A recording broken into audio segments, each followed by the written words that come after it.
panguva ino VP Constantino Chiwenga wanyatsa kuonekwa kunzi ava ndigenerali vari respected.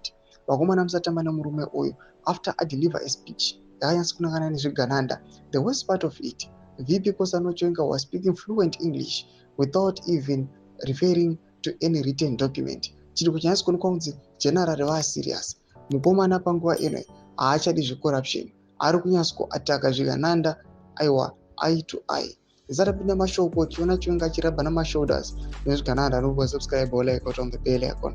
Tipinda panapa pahendo yaMawarire anodanyira achiti aiwa mukanya vachimaster chigemu chepublic speaking. His speech delivery has become so superb. One would think he has been doing this for 4 decades. He is quintessentially presidential. Apa haushodi kuti ona president apa. His every other public appearance is a massive transformation from the previous one.